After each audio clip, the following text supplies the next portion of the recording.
Zoe Woodcraft grew up in Scientology. She recently sat down with her family and spoke with Stacy Brooks. We went to Florida when I was 2 years old to join the Sea Org, and I was raised in the nurseries in Florida from ages 2 to 4. Do you remember that at all? I can't remember that much, but I remember the cockroaches, actually. That's kind of my main memory of Florida was cockroaches. When you were that young? Yeah, because there were a lot.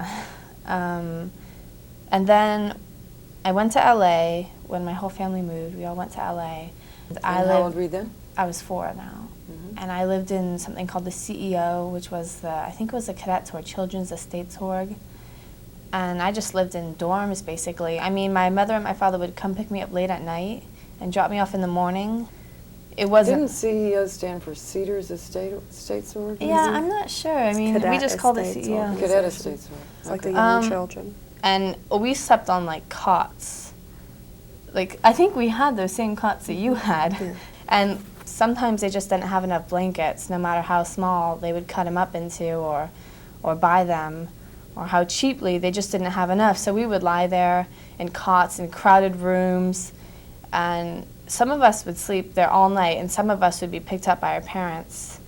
And then when I was 6 years old, my mother had been promoted by this time up to higher management up in this secret location called Gold, up in, like, north of LA, I think. That's in east of LA. It's in Gilman Hot Springs. Oh, okay, yeah. So my mom said, how would you like to come with me? And I said, okay. So I moved up there, and it was kind of like this top secret ranch. And my father had divorced my mother by this time, and I'd been told never to tell my father where this place was. Of course, I was so young, I didn't really remember how to get there. And how old were you at this point? 6. And, oh God, it was so regulated there. Well, now, where were you? Were you out at the part that's called Happy Valley? Yeah. That's like, I think that's like half an hour away from Gold. And what was it called? It was called the Int Ranch. So this was the Int Ranch for the kids? Yeah, for like upper management kids. And it was supposed to be like a place like we should be thankful for getting there, you know, because it was supposed to be like one of the greatest places for kids on earth. And what was it really like? Well, the rooms were better. They were renovated and painted. But it was like being raised in the military or worse. Like, all our rooms were done in navy blue. The carpet, our beds, the curtains, and we had dressers. We weren't allowed to have anything on the dressers. So it was like kind of impersonal. Like, where we lived was kept really impersonal. And cleanliness was so important that, like, I remember when I got there, I did how to make the bed course. And you drilled, like, having every sheet folded perfectly. Like, you know, like the sailors did those fitted corners on their sheets like that. This is you're 6 years old? Yeah, yeah. We learned the names of sheets, and you had like the fitted sheet, and then you have like the top sheet, and then we had a blanket, and then we had the bedspread. The bedspread was like embroidered with the Sea Org symbol.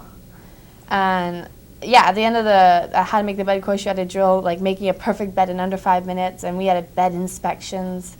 And we had like an exact schedule that we had to follow, like exactly. And we weren't allowed to bring our shoes into the room. We weren't, like, into our dorm. We weren't allowed to bring food into the dorm. And I only got to see my dad every other weekend for a few hours because we would get something called CSP on Saturday morning. And that's Clean Ship Program, isn't Yeah, it? yeah. That's when you're supposed to do your Yeah, laundry we're supposed to be doing our cleaning. So we would have to, like, figure out how to do that and see our parents. So my mom would come pick me up at night, and I would go spend the night at her place, her berthing.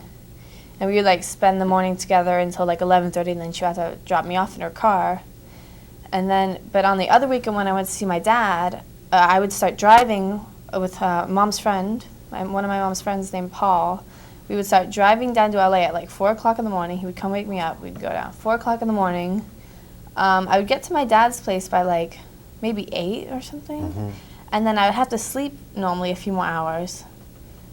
Well, sometimes, it depended. I tried to stay awake, and then I would have to leave again at 10:30. So it'd be like 2.5 hours because then we had to make the long drive back to the Int Ranch by 12 o'clock. every weekend I would spend like two and a half hours with him and Astra and maybe my brother. Every weekend, or was it every other? No, every weekend? other. But every weekend I went to see him. Well, there were a lot of gaps when I wouldn't see you for maybe yeah, 6 there weeks. were. Because the guy, Paul, who was he was coming down to see his couldn't drive family, or something. and then he would be doing something else, and then he couldn't come. And I remember like once 5 or 6 weeks passed, and he would call me to say, "I'm sorry, you're not going to see Zoe this week." And I'd say, "Well, wait a minute, this is the agreement, this is my kid, my 6-year-old kid, I want to see her." And he'd say, "I understand your frustration, but it's just not possible." And I just wouldn't know when I'd see her again. He was nice just to drive me he down. Was, like, that he was was trying to be nice about it, he was. And he felt sorry for me, but I was like, when am I going to see my kid, Yeah, so it was kind of like the starting of like always having to say goodbye to my dad. I mean, I remember that until it got to the point, like every time I had to say goodbye to him, I'd be crying, like not just in this, but like later in my life, I would say goodbye and it would just be so hard on me.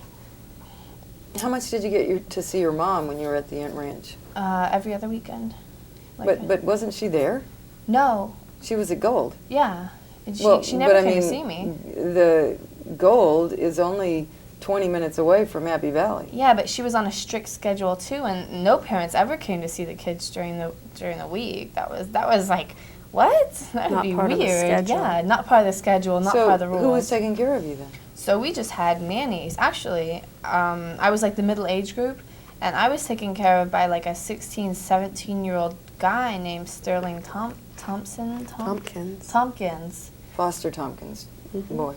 Yeah, so like we would wake up and we would have like half an hour to get ready, and then we would eat meals, and our table was completely regulated, table captain, a new steward each week, like a member of the table, and cleanup time. It was totally military. And then we'd have cleaning stations, and then we did have school, but What's a cleaning? What's cleaning station? That would be like, well, say there was around 100 kids there, so so we would just have like a cleaning job, like sweep this, mop this area, and we had to have it done in 20 minutes. And then we would go to school, and most of this, it varied. It would be from like 20% up to one point in my life it was 90% of my schooling was religious studies and Scientology. Well, where did you go to school? At the ranch. We never left the ranch, except once I left it to go to Gold. One time I went to Gold for Sea Org Day. It's like a holiday sort of thing. And one time, well, besides the CSPs, that is, and then another time I went down to see my dad at Christmas time, and I was only supposed to stay one day, and I stayed about 7 days, which was way against the rules. I should not have done that. How did that happen? Because I was like, oh, I'm here and I'm kind of staying here. It was Christmas time, and I really wanted to stay with my family. But so yeah, we never left. We never got to go to the movies. You never went into town at all? No, I didn't even know there was a town there. I only found out recently that there was a town nearby. Yeah, I stayed on this ranch, and it was my life. It's not funny at all. At one point, oh yeah, and so we would do schooling, and then we would do like outside work in the afternoon. Like most of the time, it was weeding. Like I said before, cleanliness was really important, and so was like all the gardens had to look perfect, because the attitude was like, we were so lucky to live there. We had to keep it perfect, and we should do our best, because it humbled us to be there and be even at 6 years old. I was like, wow, I'm so privileged to be here. The first day I went there, I had lice, and I started crying because I felt like, oh, I've humiliated myself in this great place. That's really what my attitude about it was. The children there regularly got lice. They couldn't do it. They kept trying to get the kids to get rid of it, but they couldn't. Kids would have the job of picking lice out of other kids' hair. And like they would get scabies and like bed bugs and things like that. Really? Yeah. Oh, and like some diarrhea conditions. At one point in Florida that was going around. And if one kid had the flu, they wouldn't really treat it properly, so he could have like the flu or a bad cough for a long time, and it would spread to the other kids. So there was a lot of bad living conditions. And then there was a chairman of the board. He had a niece and a nephew, and his niece was my roommate. Now, what were their names? Jenna Miscavige and Justin Miscavige. So these are David Miscavige's niece and nephew? Yeah. They're the son and daughter of Ronnie Miscavige. Uh-huh. And Jenna Miscavige tended to get more, like, she was my friend, but she would get, like, better things than the other kids, and the adults treated her with more respect. Like, they didn't order her around meanly, like, as much as they would the other kids. And Justin Miscavige, there was something about a half mile off from the major buildings of the Int Ranch. It was this house, and it was, like, a rather new house, and it was nicely done up, and whereas our rooms were all, like, monochromatic, I guess you would say, and they were done up really kind of severely. Yeah. This was like a nice house which had like a dance room in it with like mirrors and bars, and it had art paintings all over the place. And we were only allowed pictures of the Apollo ship and LRH in our rooms. We weren't even allowed personal stuff on our dressers. But here it was all nicely done up, and there was pictures of all this different stuff, and there was a paint room and all this kind of art stuff. And who lived there? And the big boys, we called them the big boys. It was Justin Miscavige and other boys his age. But there was no big girl's house. I mean, maybe they would make one when Jenna Miscavige grew old there. But yeah, so we just called it the big boys' house. And actually later, one afternoon, a group of us at the Int Ranch were kind of rounded up, and we were sent there. And we kind of hid in that house for like an afternoon. And I asked, why were we there? I mean, I didn't mind being there because it was nice. And one of my friends told me there's a health or I think actually the teacher like announced it to us like in there that there was a health inspector or children's inspector. I think it was a health inspector. He'd come to inspect the ranch, and there was too many children there legally until they finished renovating this other building there called the Big House. So they were hiding us away until they finished renovating that, and it was legal for all of us to be there. Another thing with the Big House, there was something called pig's birthing, What is that? was, like I said, cleanliness was so important and image was so important that if someone had a dirty dorm for, I think it was like for more than a day, they got the title pig's birthing. It was you could also call the punishment pig's birthing. And, in different cadetics and different orgs, the punishment varies, but normally it's like you have to clean your room and do amends. Here, because they had it was a ranch and they could do all this kind of cool stuff, they had the kids sleep a night in the Big House, which was this 2-story old house with rats and insects, and it had just been abandoned for the longest time. It was really dangerous. We were told never to go in there. On normal days, we were told never go in there because, you could trip, fall through some boards, get a nail stuck in your foot. So this girl I knew named Lindsay, who was probably a little older than me, she was like 9, and a dorm mate of hers had pig's birthing one day, and they were made to sleep in the Big House one day, and they ran out in the middle of the night screaming because some bats had terrified them. They'd walked around or something, or some bats flew by their face, and they freaked out and they ran screaming out of there. They weren't made to go back in, I guess. In fact, I even heard someone say, well, I guess they learned their lesson. Gosh. So yeah, that's how it was there. We were told that we should be like adults, and we were given jobs if there was ever a fire. I was in charge of a fire extinguisher in a certain area, and I would be the one putting out the fire instead of adults because we didn't have a lot of adults there. There was How old 7. were you at that point? I was probably around 7. I lived at the Int Ranch from ages 6 to 7. And you were in charge of putting out a fire Yeah. with a fire extinguisher? Yeah, and if we came across a rattlesnake, if there was a security guard nearby, of course, we had adults, but some of them were security guards to make sure no one came on to the ranch that wasn't supposed to, or no one left that wasn't supposed to. Were you guarded all the time? Well, we were run I was watched by Sterling Tompkins all the time. How old was he? 16, 17. But were there adults? yeah, there were some. My teacher was an adult, but not a lot of others. There was a governess, there was a laundress, there was at least one security guard, there was a guy in charge of the whole ranch, and maybe 1 or 2 other people. And this was for 100 kids? Yeah, about 100. But we were told if we came across a rattlesnake and there wasn't a security guard around, then to back up slowly, but if he was in the way of something, then to chop off his head with a shovel.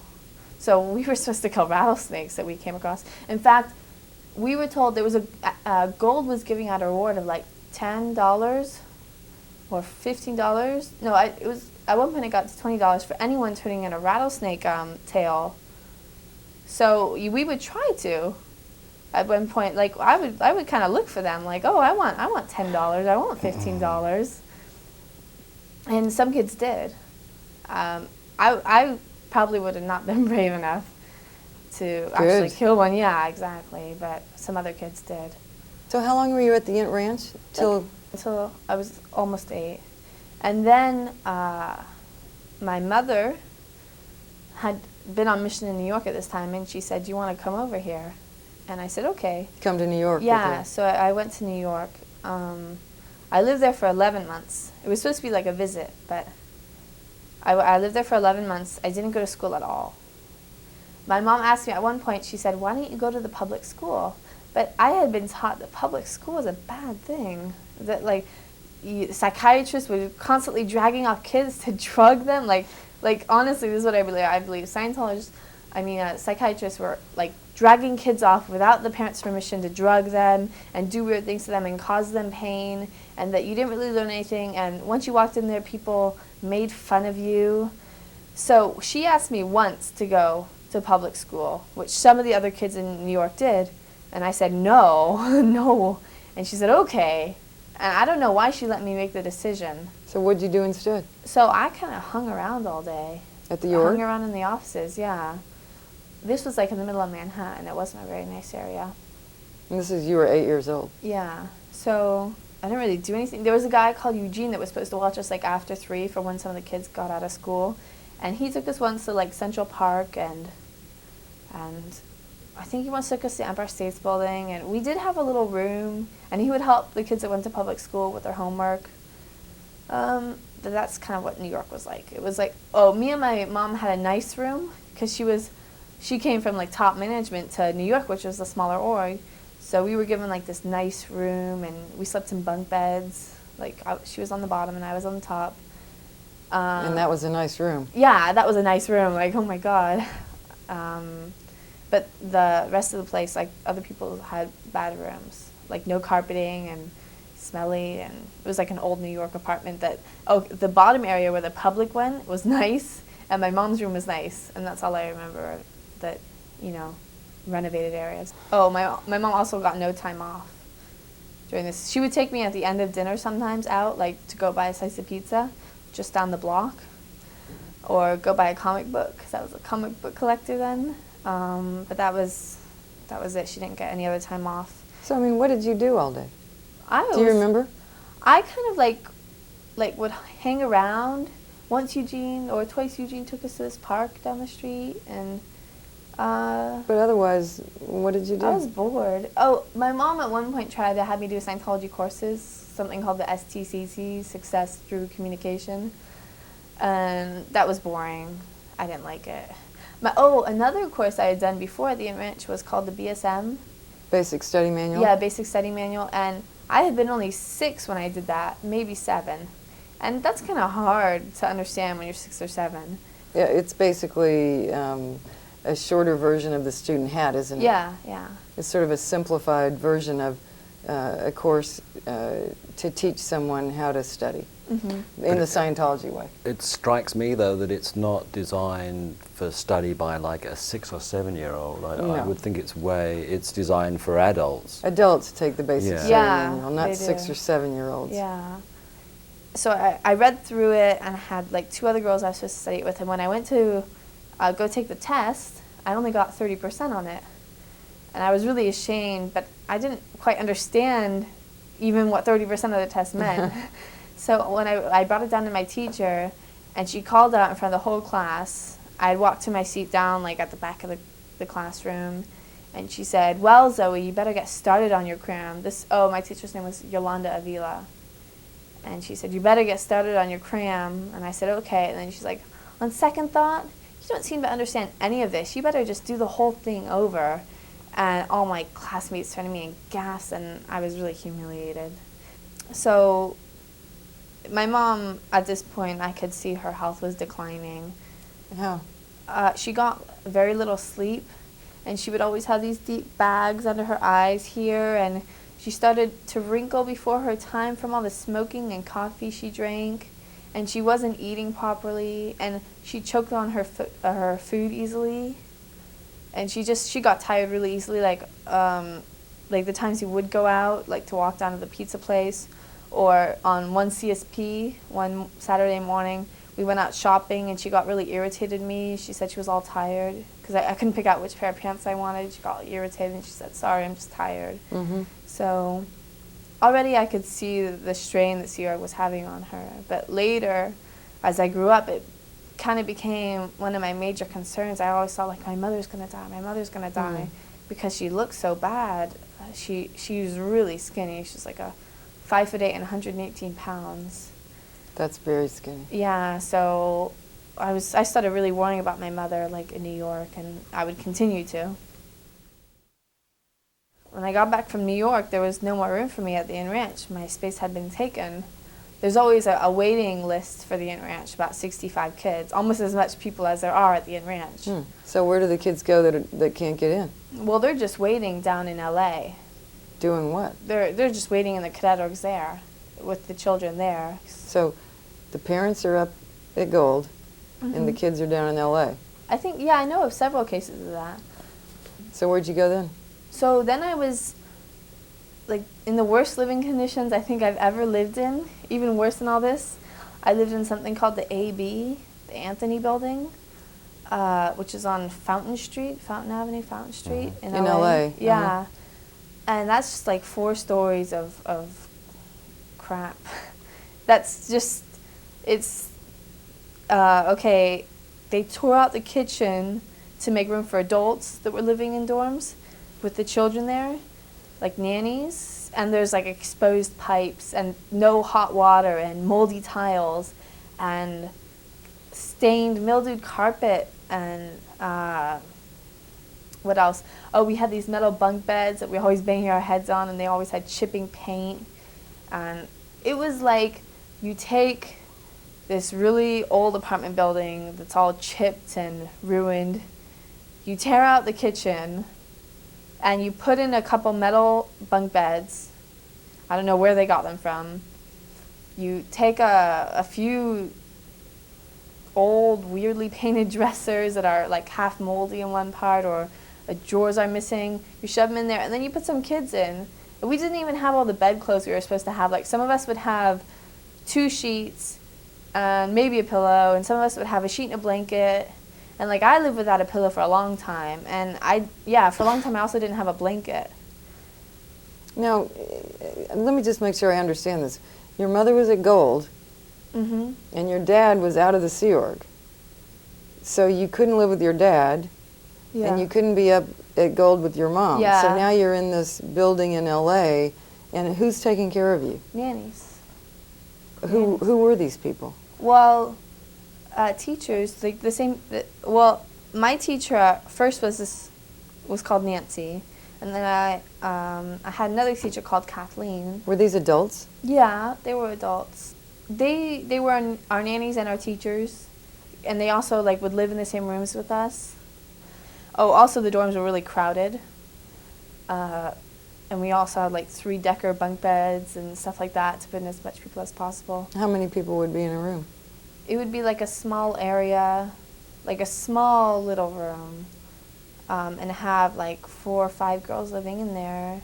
And then they would have, because say that was the bedroom, and then they'd have the living area, which we just thought was another room for beds. And that would have maybe like 8 people in there. And then there was a tiny little kitchen area that had been ripped out, and that's where the adult was supposed to sleep. The adult from my room was missing most of the time. I lived in room 101, and I don't know where she was. Her daughters lived in that room too with her, but I don't know where she was. So you were living there basically with no adult supervision at all? Yeah. And how old were you? There, this was like 9. We didn't have any more beds for girls to sleep in, so we had a girl named Beth Hart. She was my age. She slept on the floor on a cot, and she just started doing that, and I'd forgotten. Oh, my dad would pick me up every like few nights because to his apartment because he would try to make it easier for me, and I felt special because of this. And this was one night when my dad was supposed to pick me up. And so I was going to my bed of blankets I'd made by the door because I didn't really want my dad to have to walk through. So I laid on this bed of blankets by the door normally, and I was walking to it, and I tripped over Beth's cot. And my knee landed on the other side, and it got cut really badly. I almost needed knee surgery for it. So I started crying, and they turned on all the lights, and I was holding my knee, and there was like blood everywhere. And so they brought in the first aid girl, and the first aid girl was 8 years old. Her name was Shannon Linnane. She was the first aid girl, so they didn't do any first aid. And then they got adults in, and they were holding me down. They wouldn't let me look at it, and it was just bleeding. And they wrapped a towel around it, which made my really hurt when they had to take it off at the hospital. But so they didn't want to have to pay for it because Sea Org's very cheap. If you get hurt there, they're like, God, we have to pay for this, even though you're dedicating your whole life to them. So they waited to somehow reach my dad, who was out of the Sea Org. So I waited like 40 minutes to an hour for my dad to come, even though I was bleeding badly.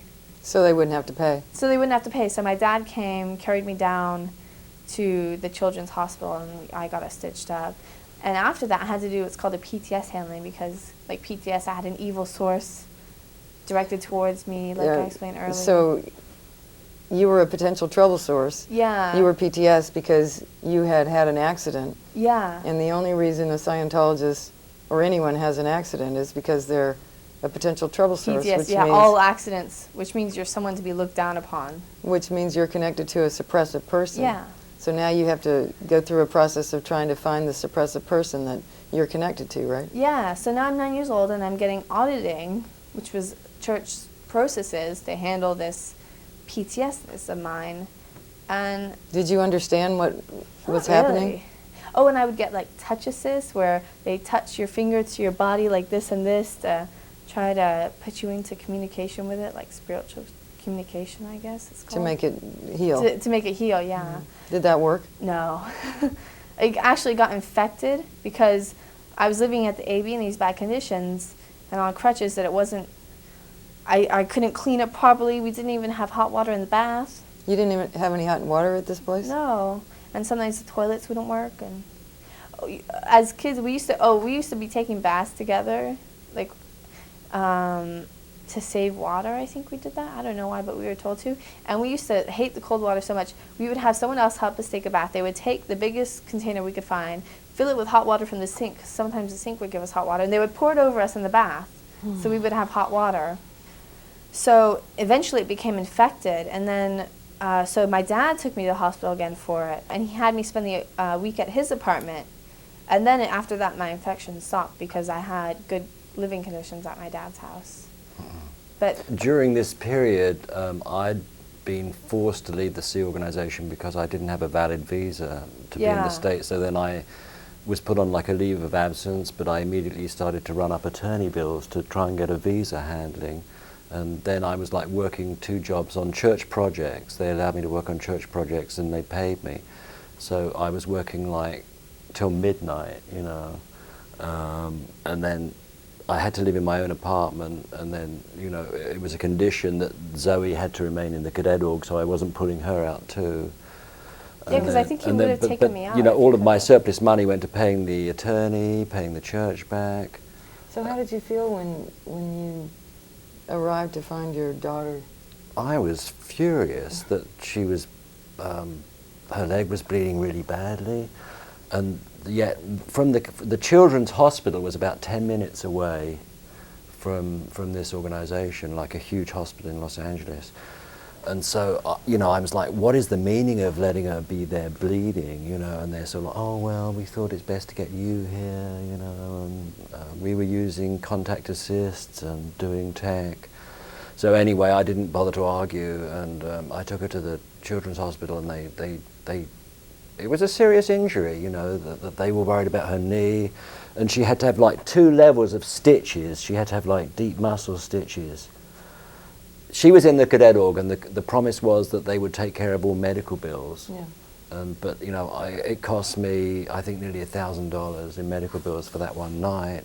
And then the financial policy is once you've gone ahead and paid money, you know, Yeah. thank You you. can't file The for a wording is in purchase LRH's policy is you say to the person who has paid money before getting approval, thank you for your contribution. Yeah. And so, you know, with my kids, I'm not going to sit back and wait for them to develop medical complications when I've got money in the bank or credit cards. You know. But when you saw the conditions that Zoe was living in and the lack of care that she was getting, you must have wanted to take her out of those conditions. I could see things go. I could see that, you know, promises that had been made to me regarding my children were completely broken. I could see that they were living in squalid conditions, losing their education, and yet, and so, you know, I would complain, but only go so far. And for my part, I would feel that, you know, I had been like a bad SEAL member. I had problems, you know, I had debts. So you were still a Scientologist? Still a Scientologist, So you were still in the mindset of Right. someone who feels that the Scientology policies must be adhered to. Yeah, right. And then at the back of my mind, I knew of other cases where people had like dropped out of Scientology or come into conflict with Scientology. And, you know, the church was so powerful and so bureaucratic, and you know, to my mind, it was just like going up against the government, you know, or going up against a huge bureaucracy. It was just overwhelming. Yeah, you'll just be chewed up and spat out, you know. And I already knew that the one person seeing their children didn't matter, you know. The only thing that mattered was the forward progress of Scientology in clearing the planet. So, you know, if one person had to be thrown on the sacrifice pile, so what? You know, I knew that was the attitude. But looking back on it now, from your perspective now, do you wish that you had gone to the authorities and done something about this? I still can't really give you an answer to that because, like, I still, I mean, I knew that as a parent I wanted to get my kids out of that. You know, especially after what transpired with Astra, I wanted to get them out. The way I chose to do it was to become, you know, secretive, and I plotted and I schemed. That was probably better. You know, might not have gotten once out I got if you Astra hadn't. out, then Astra and I, you know, realized what was going on. We schemed and schemed and schemed to get Zoe out, and I honestly think, you know, and eventually we broke through and we got her out. You succeeded. We succeeded, and I really think the other, I think if I'd been confrontational and said, that's it, you know, I'm leaving, I'm taking my kids, I think I would have been a loser. I don't think I could have gone up against the church and the power. You think they would have they would have- arranged to get the children back? Yeah, they would have arranged to get the children back. You know, I would have been dragged through the mire. You know, and at the same time, you know, I didn't have unlimited money. I had to support myself. I had to work. You know. You didn't have the money for I didn't really have the money. protracted legal battle? Exactly. No, I didn't. You know, so I didn't even have a visa to be in the States, let alone get an attorney. You know, so I felt in a weak position. So I thought the only way I can succeed is by scheming. You know, and appearing to be a Scientologist, I just became devious. You know, that's the only, that probably is the only way it could have gone down. And you didn't even know how bad things were for your two kids anyway until they got out and started really telling you, did you? You know, the day Astra told me she'd felt suicidal. You know, how can you be a parent and your kid tells you, oh, at one point I was thinking about suicide? And I'm like, and you think, oh my God, I've failed as a parent. I didn't know what was I knew bad things were happening. I didn't know it was this bad, you know. And there's like a sense of relief that they got through that. You know, what else? Yeah. What else can I say? Yeah, I understand. Well, also, we were, the whole time when Dad was seeing these conditions, I would never let him see the full amount. Like I said, I wouldn't let him walk through the whole dorm. And when he asked me about stuff, I'd say, like, you know, I was still protecting the image of the Sea Org, and I would say, oh, you know, I'm fine, it's fun, you know, I'm doing good, when I really wasn't. Now, why were you protecting it from your dad? Because... Were you being told? you were kind of told, and it's expected of you. I don't know how to describe it, but the way I was raised was so pro-Scientology that it was all I could do to, you know, I had to do it. I felt it was as necessary as brushing my teeth, you know, or eating food. It was such a habit. If anyone ever said anything at the church, it would come out of my mouth, you know, defense again for it. It would just come out of my mouth without me even thinking of it. I mean, if I met a person on the street and he said, "Oh, you're a Scientologist," I said, "Yeah," and then he started saying something bad about it, I would say, you know, it's great. You know, other people don't understand it, but it's really great. And I didn't have to think about it anymore because I had done it so many times. So. Even though the conditions you were living in were really, really bad. Yeah. And you were aware that they were. Were you aware that the conditions you were in were bad conditions? Were you unhappy about the conditions you were in, or? I was like, I was raised in it, so I was so used to it. But for example, you'd go to your dad's where you could have a hot bath. Yeah, yeah. And you had a bed with a pillow. Yeah. And a blanket and a sheet. You know, did it ever, and you could have good food? The difference between the two worlds wouldn't really come upon me until later. Because after I lived at the AB a while, and I'd gone to school there for a while, my mom called up, see, this whole time that I've been living at the AB, right when we got back from New York, she went on another mission to Mexico. Oh. So I didn't see her that whole time anyway, it was just my dad. But then, right after she came back from Mexico, quickly, she went to Florida. Back to Florida, where we had first come from originally. And left you in LA? Yeah, of course. It was a mission. And then she called me and she said, "How about a visit?" And I said, "Okay." So I went out to see her, and she kind of put me immediately into the cadet arg, so I kind of knew it was permanent. Like, the first night I slept on the floor next to my mom's bed. And then Now this was in Florida at Flag? Yeah. Uh-huh. So the first night I slept next to the floor, on the floor next to her. And then the second night we had dinner at a steakhouse, and then she just went to drop me off at the QI. And I begged her not to leave me. I was like, no, don't leave me, and I was really upset. Now the QI is the Quality Inn. Oh yeah, the Quality Inn that we had lived in originally first. And now she's dropping you off with yeah. who? I had another dorm. And so she's with not living more there. nannies. Yeah, she's not. She's living like half an hour away, and I would only see her at the weekends again. Except this time I had a job that brought me near her in the afternoons. But I said, no, don't drop me off. I said, don't leave me. Stay another 10 minutes. Stay another 5 minutes. Something. And another situation like this happened in the ranch.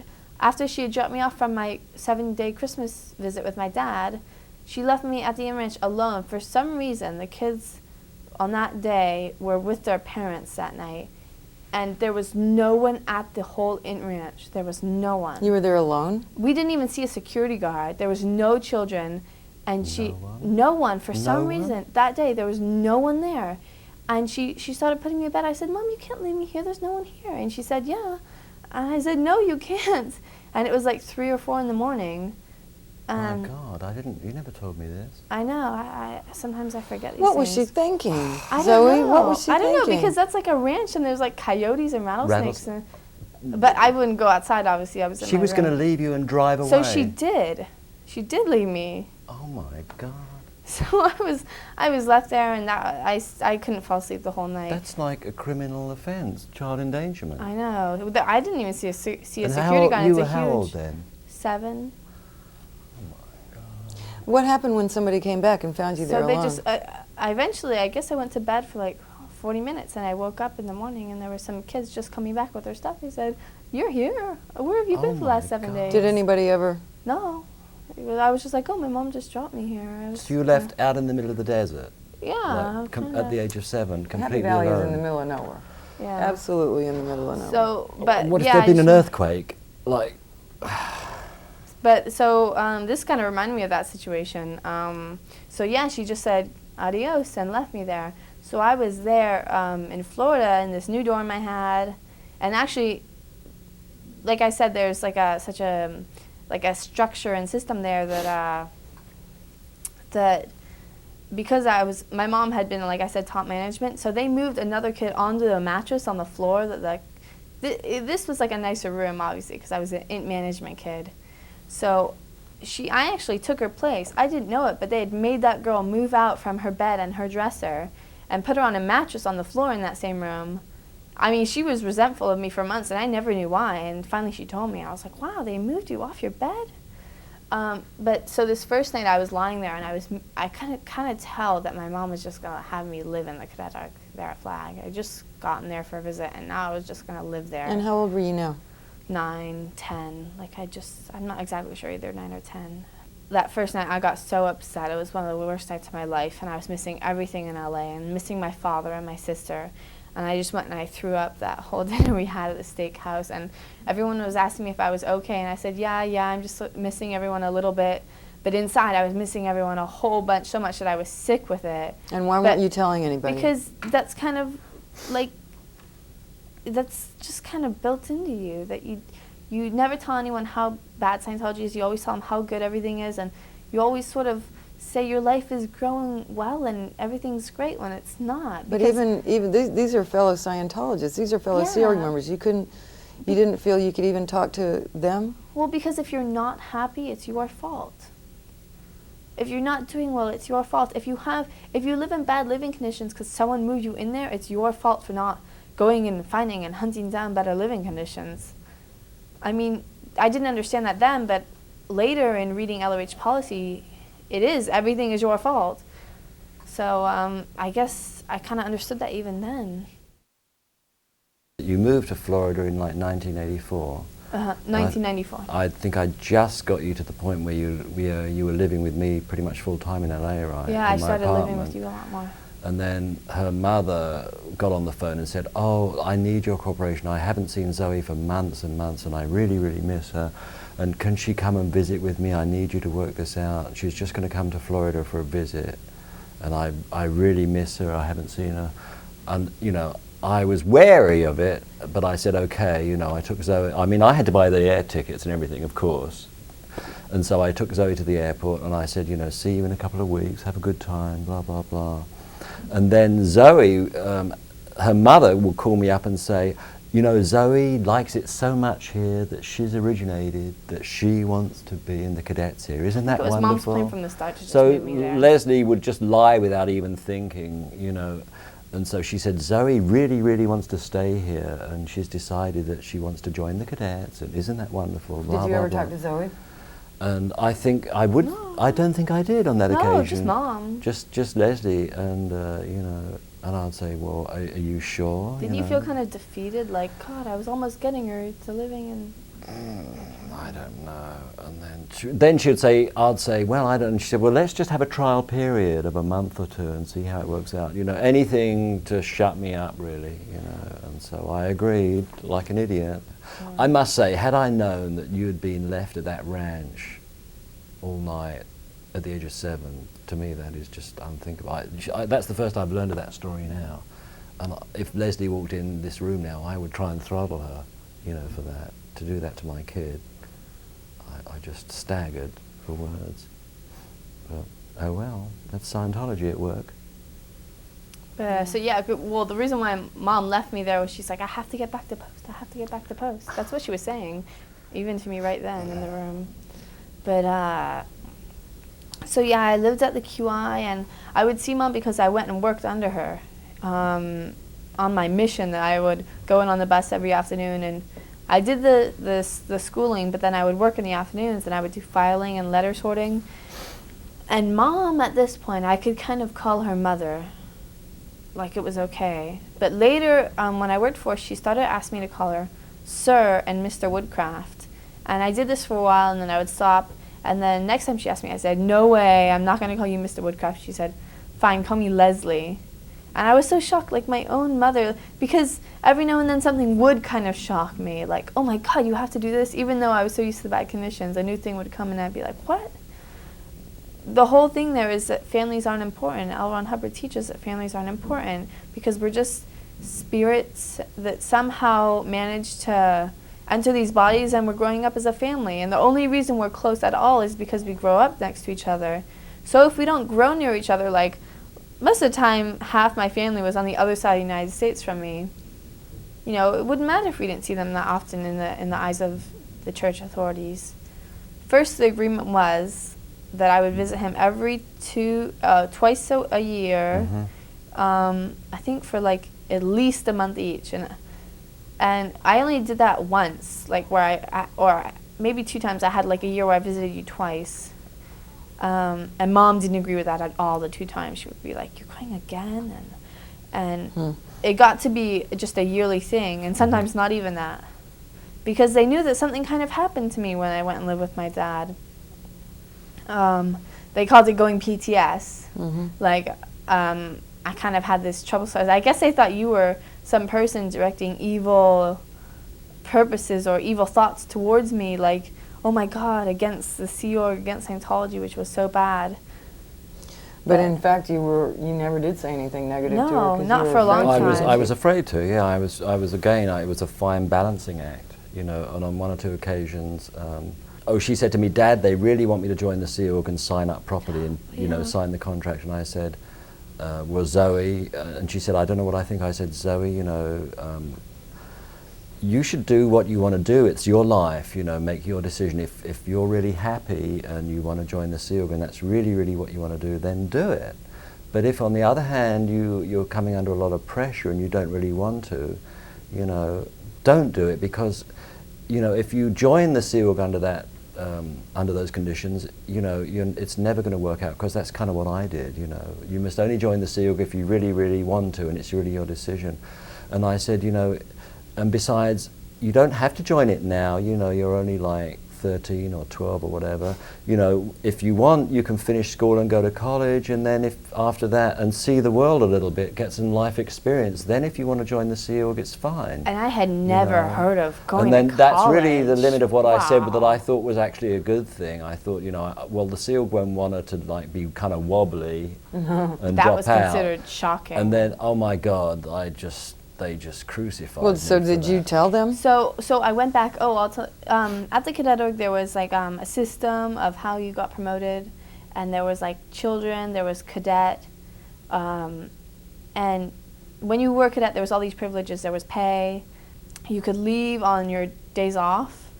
Like you could leave the little QI, the old motel area, so you could leave the parking lot and like go to a store. You mean otherwise down you the weren't street. allowed to? Yeah. Unless you were with an adult, like your parent, who had somehow gotten the day off, which wasn't normal. So otherwise you were kind of a prisoner in the QI. Yeah. You were expected to, like if you were 11 years old, you should be a cadet by then. And so if you weren't and your friends were, it was like, why aren't you a cadet yet? It was kind of like that. So I wasn't getting any pay, and my mom didn't really give me a lot of money. She didn't have a lot of money in the first place, but it's not really a thing in Scientology to give your kids money, because it would be out exchange. Like, they're giving you something, why aren't you giving them something? If you're a kid, you're not supposed to have any money unless you're working. Yeah, unless you work for it. And we did work there, even as children. We didn't But you still weren't getting paid. Yeah, I wasn't getting pay. I wanted to be a cadet, you know, get all these privileges, be able to do my laundry without worrying about where I was going to get the quarters from.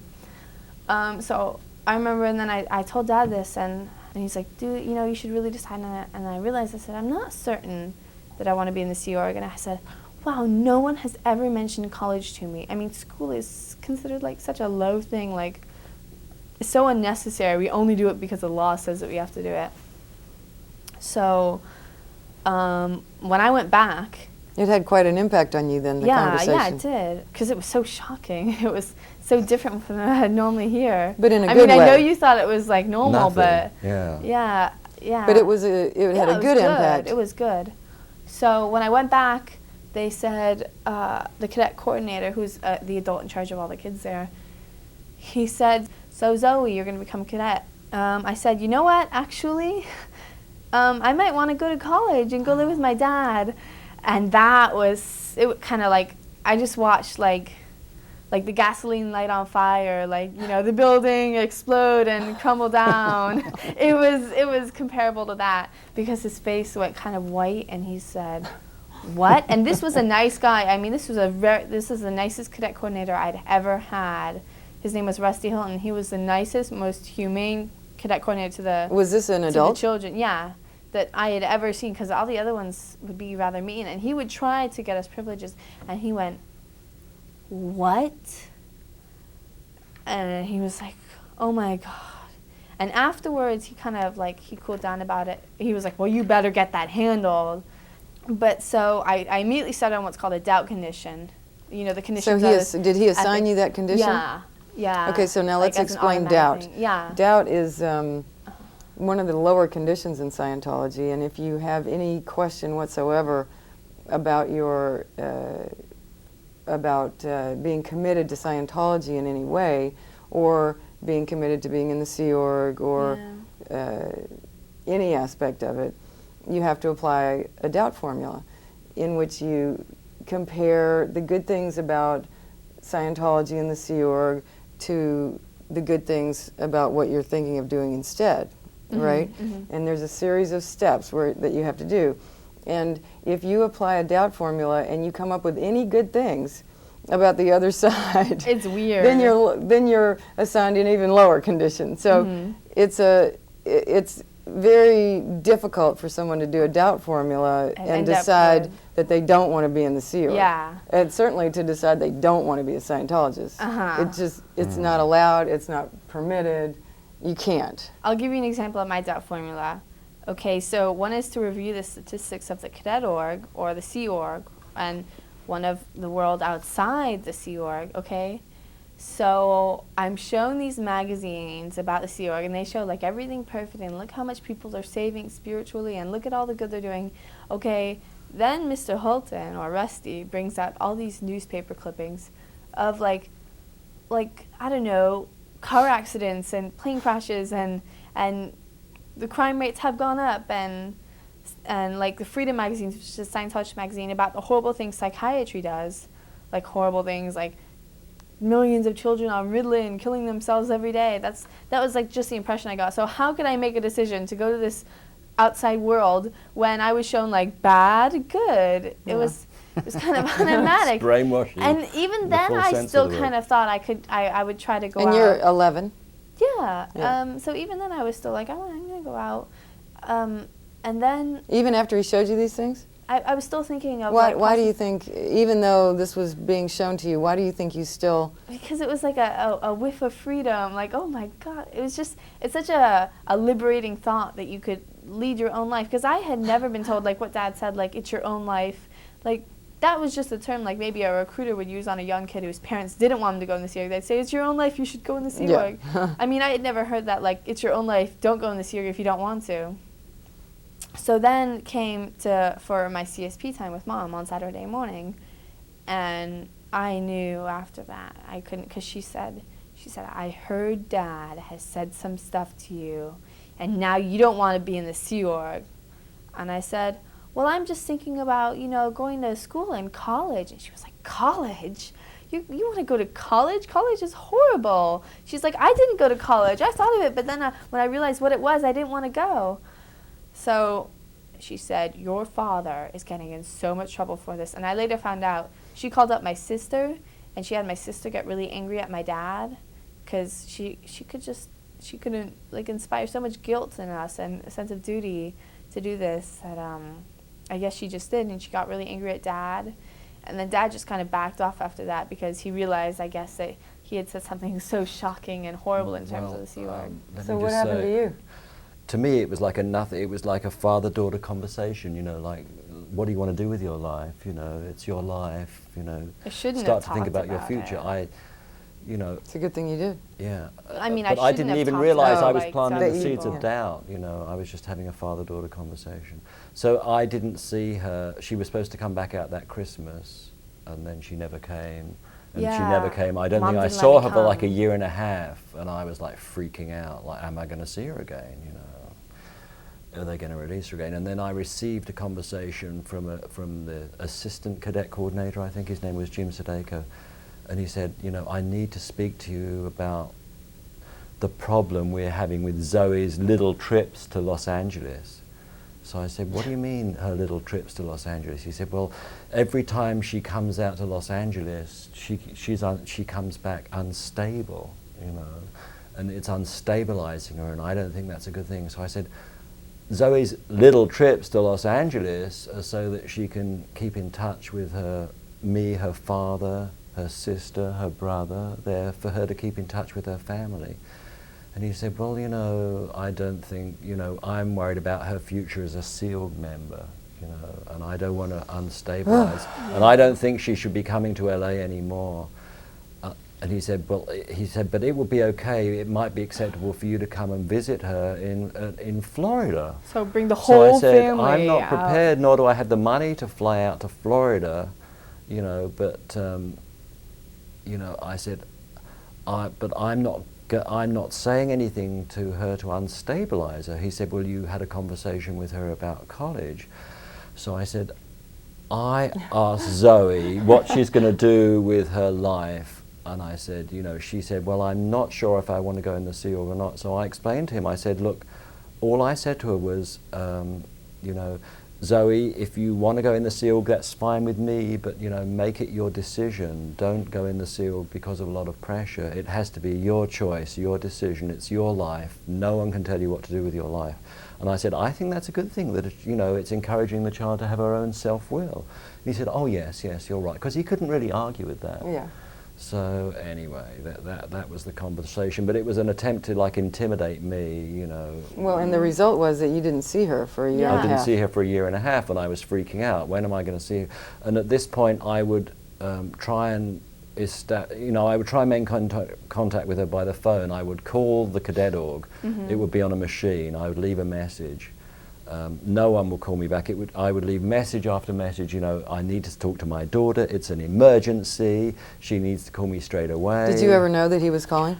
And I would send faxes, you know, I need to speak to Zoe urgently, and then after about 10 days she would call me back, you know, and it was horrible. Yeah, well, Dad would call, and I wouldn't find out about it at all. I mean, they would like hang around in the office while I was calling my dad, like doing their work. But it was kind of strange. Like they were kind of like hanging around, pick up a paper and kind of read it. But you know, when you can tell someone's listening, and they were definitely listening. So they would even then just kind of monitor my phone calls. On the thing with Mom, that Saturday morning, she also, I think, made it clear to me that I wouldn't be seeing you until I'd made up my mind. And of course, my decision would be to be in the Sea Org. And when I asked to go that Christmas, because I always was like, oh yeah, I'm going to go this Christmas, and I would always get excited about it. I remember that Christmas she said, no, Zoe, let's not go this Christmas. No, let's not go. And I would say, I want to go. And she would say, no, let's not go this Christmas. Why don't you spend it here? It'll be so fun here. And I said, I don't want to spend it here, because Christmas is, you don't even get the whole day off with your family. She would have to go in again at 3 o'clock to work. On Christmas Day? Yeah, on Christmas Day. So I was like, I don't want to be here for Christmas. So much for the happy holiday sign. Yeah. Fort Harrison Hotel. Yeah, oh yeah. Life kind of went on, and I rose higher and higher in the Cadet org. But now you still hadn't signed a Sea Org contract. Oh no, I did, because I finally decided, okay, I'm staying here in Florida, I'm going to join the Sea Org. And I joined a Sea Org contract, I signed a Sea Org contract, and I joined the Cadet org. Did you kind of give up? Yeah, I gave up. Did they do some sort of a handling on you? Yeah. The showing me the bad pictures and the good pictures. Well, okay, in the canteen where we bought stuff, they had pictures from the WOG world, or, the world outside Scientology. WOGs are everybody who's not a Scientologist. Yeah. And then they had pictures from inside Scientology. 2 different boards. Okay, one would show, like, Sea Org members in their uniforms, and everything's great. And, those pictures they have in magazines, people are like, yeah, things like that, and they're like, oh, they're so happy. And then on the other picture, on the other board, they would have like Marilyn Manson. They would have like fires. They would have like, at one point, I think they even had like dead bodies in the morgue. Just like so that we when we thought of the world outside Scientology, we thought of like horrible things, dead bodies, drugs, and when we thought of the Sea Org, we thought, oh, people are happy, spiritual freedom. It was like. Yeah, it was just labels. Round about this time, when she was visiting me, and she was asking me, I think, about psychiatry and how bad it was and how bad society was, because obviously she'd been exposed to these pictures. So I said, well, in actual fact, Zoe, surprisingly, recently, the last few years, the economy has actually been very good. And America is more prosperous than it's ever been. People are doing better. There's more money. People are happier. And, in actual fact, crime statistics are falling right now. Murder rate in LA is the lowest it's ever been, and they say it's connected with the good economy. I just kind of told her really what was going on. And then she went back and repeated this to her mother. Yeah. And apparently her mother blew up, who's telling you the economy's good? He told you that the economy's good? He told you that crime's dropping? What? This is what you're telling me. This is outrageous. Yeah, when I went to my mom and it was he told me this all on the same visit, the same 2-month long visit. So then when I went back and I wanted to go, my mom was saying, it's really bad out there, and how will you survive? It's like a jungle, and it's horrible. And then I said, Mom, the economy's doing good now and all this, and psychiatry really isn't that bad, and all this. And she turned white.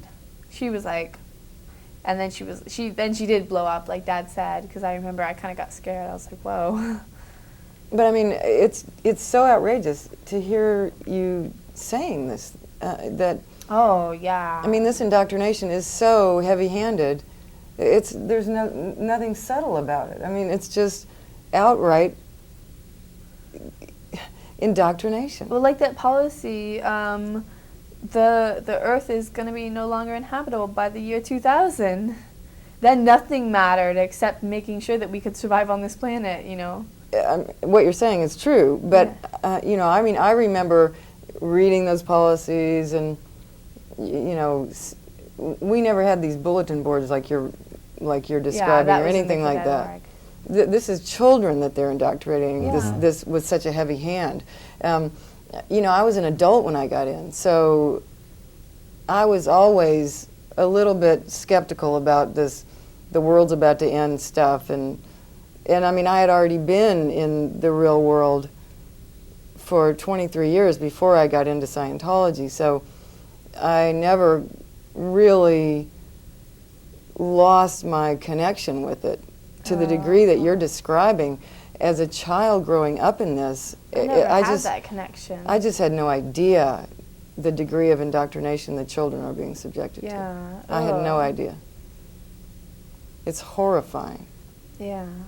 It was just like the way I was raised, I mean, I didn't really, I guess I didn't really believe the world was going to end that soon, but if anyone asked me, I'd be like, well, elevation, I was told that it might be extended because Scientology had been here for a while now.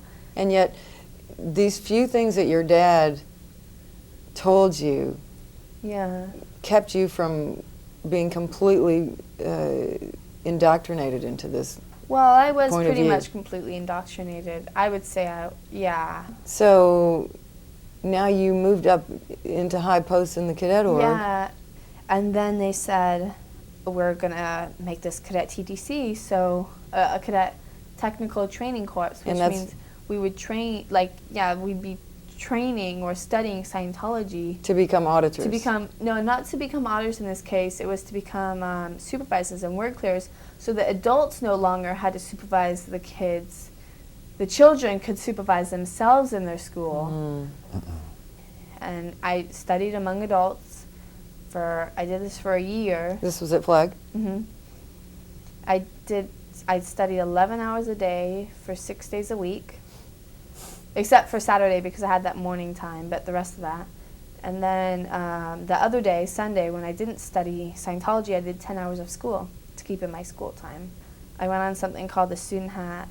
The Student Hat. How to study. It's a course on how to study. And you could only take the day off every 2 weeks that you're supposed to get per policy if you were on target on course. And I was never on target on course because I was always, late in the Student Hat.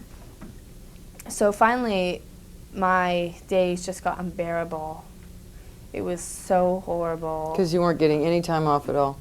Well, I could have stood that. I'd stood that for a long time.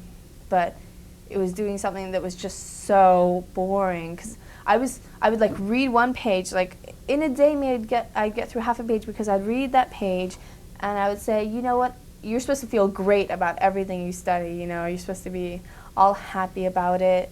And I wouldn't be, so then they would say, you must have a word in there that you don't understand, because that's Scientology study technology. And I would say, no, I don't. I've looked up every single word, that whole page. I would look up in a dictionary and practice saying in sentences.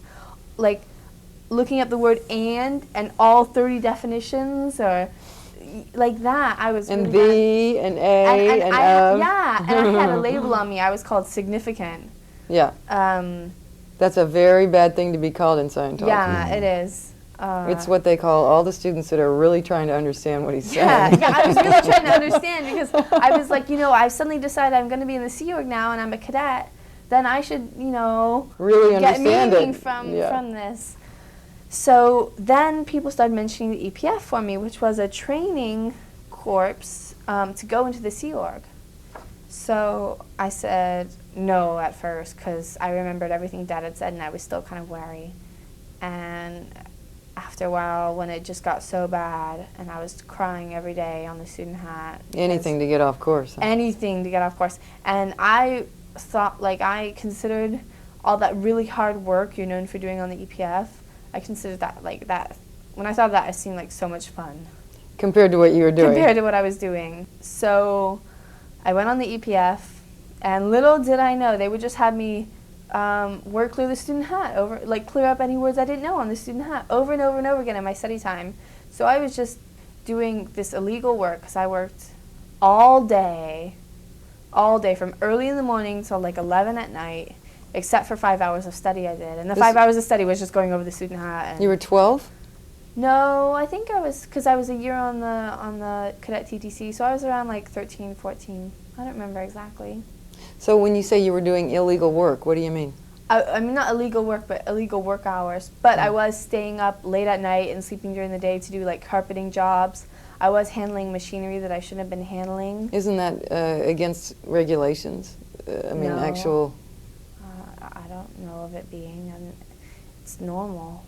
But I think you were too young by the law to be... Yeah, I was. Weren't you, didn't you tell me that you were operating one of those hammers for jack- smashing, a jackhammer? I did that later in the QI. Okay. A big jackhammer. But... what kind of machinery were you dealing with?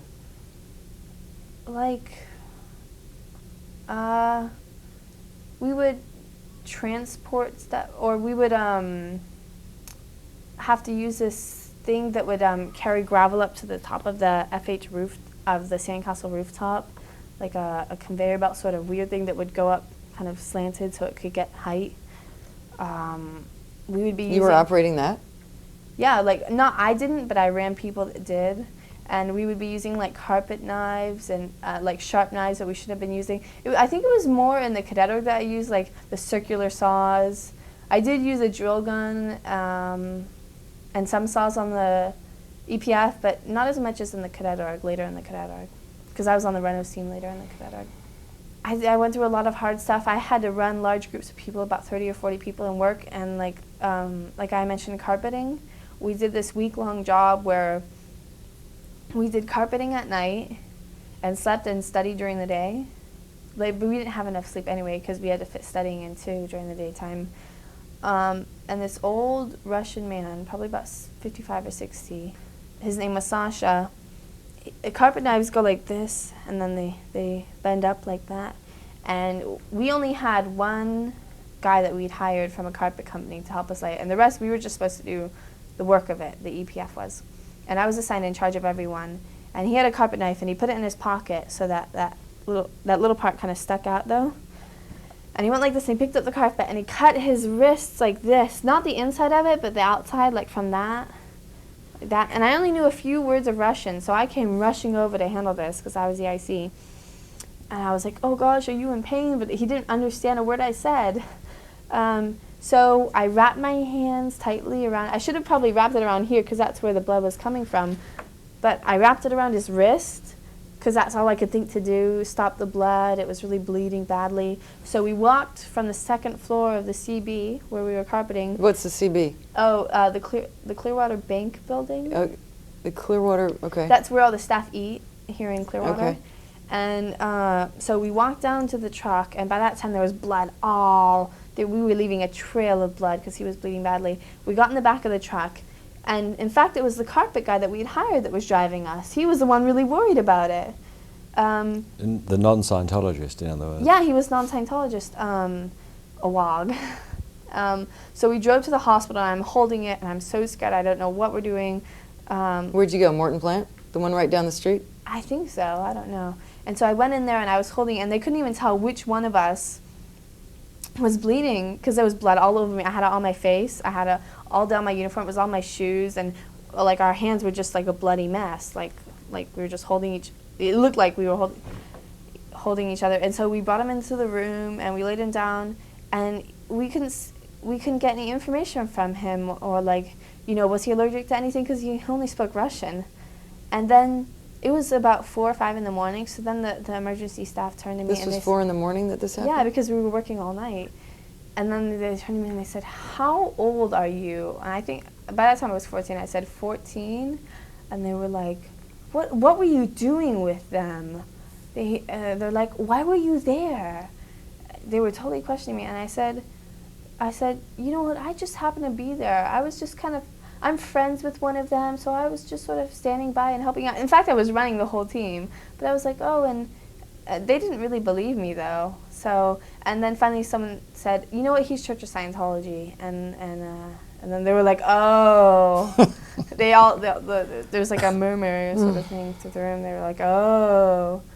Was Sacha okay after that? Yeah, he got stitched up. And Did you get in trouble for going to the hospital or anything? But when the Sea Org training officer, which was a Sea Org member in charge of all of us, but he hadn't been there during our work time, he was like, yeah, he got himself cut. Because it was like stupid of the guy to get himself cut. But the Sea Org training officer, by the way, would do like pretty bad things. Like, we had a lot of people that came from Russia because suddenly a group of them were recruited and put on the EPF. This was when Scientology did their whole campaign in Russia. Yeah. So they brought a whole lot of them over here to join the Sea Org? Yeah, like at one point, almost the whole EPF, which was about 60 people, was full of Russians. Uh-huh. Whatever happened to all those Russians? They became like handymen and maids, did all the lowly labor. Were they still there when Sacha's you... now, he polishes the brass banisters inside the lobby of the FH. Must be pretty shiny. Yeah. I mean, he does a few other jobs, but that's mostly what I see him doing.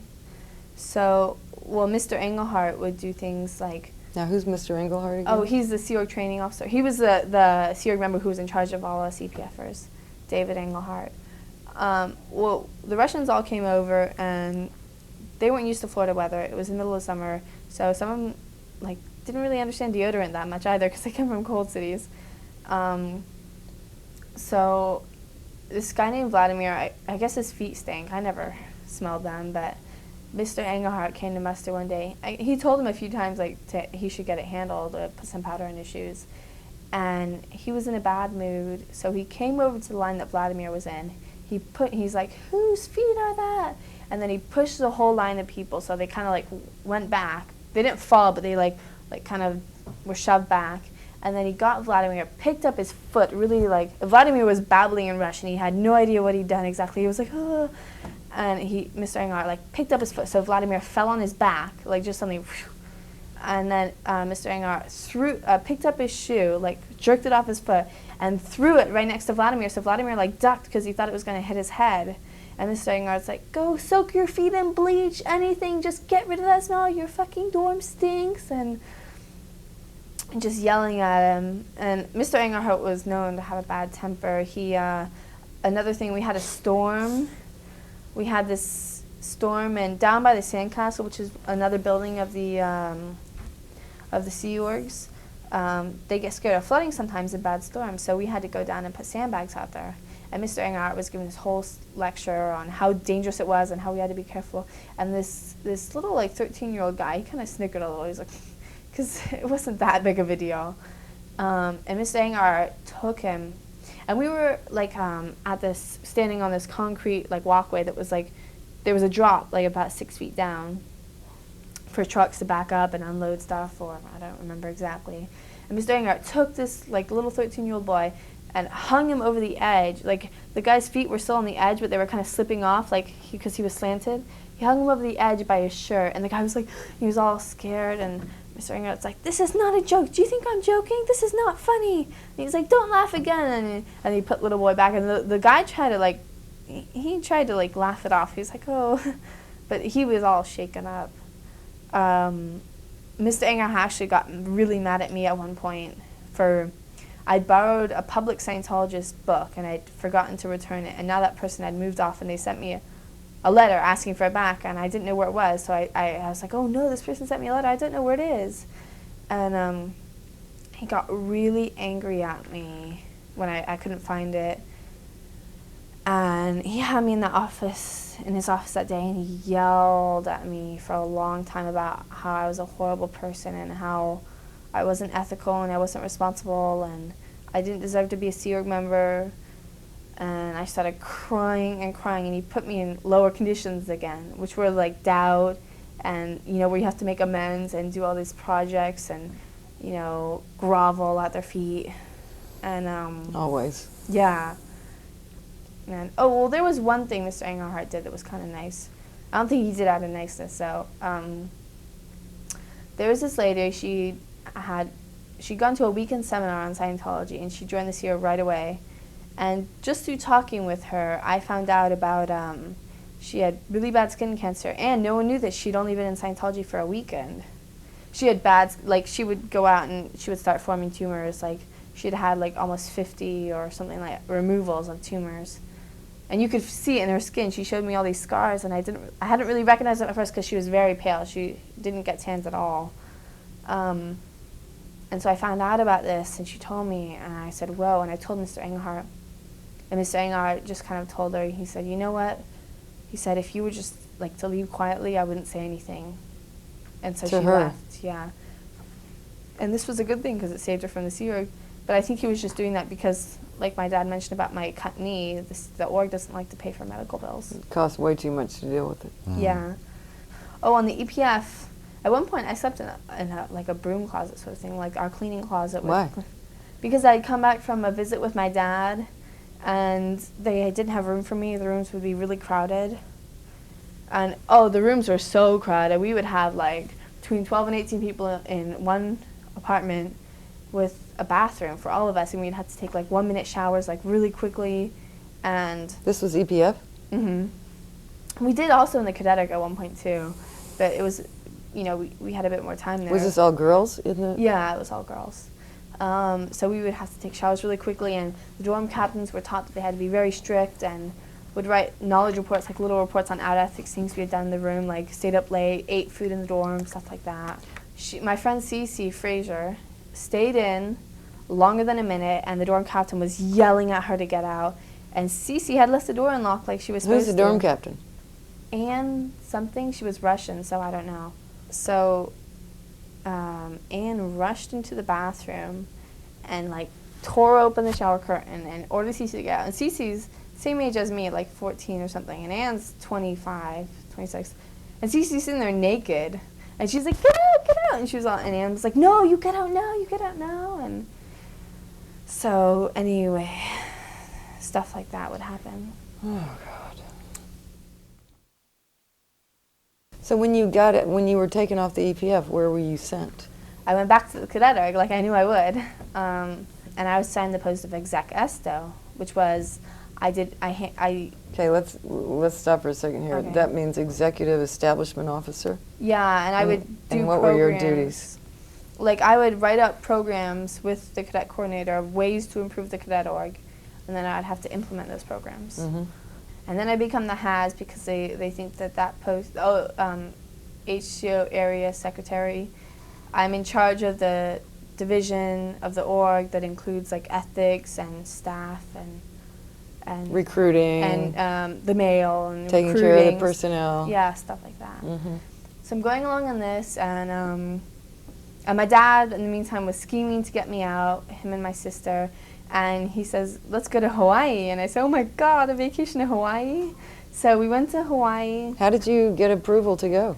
Oh, it was hard, because we were going to Hawaii for 10 days, and I said, well, I'm going to take, a big LOA. I'm going to take like a month or 5 weeks. Or my mom was saying, okay, you can go, but I want you to go for 11 days. 1 day to fly there, then you fly to Hawaii, and then 1 day to get back to LA, and then you fly right back. She was so scared of me going. But I kept saying, no way, no way. Why were they letting you go? Why did they let you go? Because in the policy they said that, it said that you could go on LOAs, and my stats were up, and, they didn't have any reason not to let me, that they could say not to let me go. They just kind of had to let me. During this time, my dad and my sister were really trying, they kind of criticized it, but I would say, stop, I can't hear this. Because, like I said about the thought policing, like, you have to control every single thought of yours. And if someone says something bad to you, first you have to report that, but then it could get you thinking about it, and then you would have to report that too. And that's probably even worse when you start to think about it yourself. That just blows up the whole thing, and you get in a lot of ethics trouble. So I come back from that trip in Hawaii, and I say, okay, I want to go, for sure. I want to go. I want to leave. I want to go live with my dad. And I had another friend called Nicole, named Nicole Graham, who was trying to get out too. How did you know she was trying to get out? Because, well, it was against policy to ever tell anyone that you were like on a routing form to leave or anything, but it was obvious. Rumors went around in the Cadet, and that was one of the rumors. And also, I lived with Nicole. She was my dorm mate. So did she talk to you about it at all? Yeah, we weren't supposed to talk at all, but we started talking about, like... You did? Yeah, a little bit. If anyone had ever found out, we would have gotten in a lot of trouble, but we would talk about how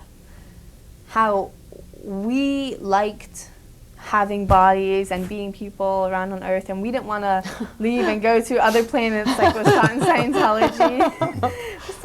Stuff like that. How did it start that you began to be able to talk to each other about this? Because we lived in the same room, and we both wanted to leave, so it was kind of like something we had in common. And was it kind of a big thing the first time you guys... We would just be like a little honest, and we kept kind of injecting more honesty into our conversation. Mm-hmm. Nicole was known as like the girl not to mess with. She's kind of a tough girl, and she's got a lot of muscles, and she can like glare at you with her eyes, and just enough to make you like run 100 feet. She's just tough. But like she had gone through a lot. Like at one point, when she refused to go in this year, she was like, "I'm not going in." Top management, RTC rep, had come down and said she has to get audited or spiritual processing. And what they did was they sat her down in a room, they made her hold the e-meter, that electrical instrument like a lie detector, and they said, who did you kill? Who did you, that was the only question. They said, who did you kill? Who did you, and she was like, no one, what are you talking about, no one? And they're like, who did you kill? Who did you kill? They were yelling it at her. What are they talking about? I was even walking by, and then I heard yelling, and I found out she started getting up. She's like, I'm not going through this. I'm not going to listen to this. And then the auditor, or the guy that was getting her confession, or was supposed to get a confession, like walked around and held her hands to the cans and was saying, you're not going anywhere. Her friend was hearing this because her friend was on the other side. Her name was Lahai. She punched the guy. So then Lahai and Nicole like ran off, and they refused to go back to the QI for like a day. They like stayed out. Why was he saying this? Who did you kill? I don't know.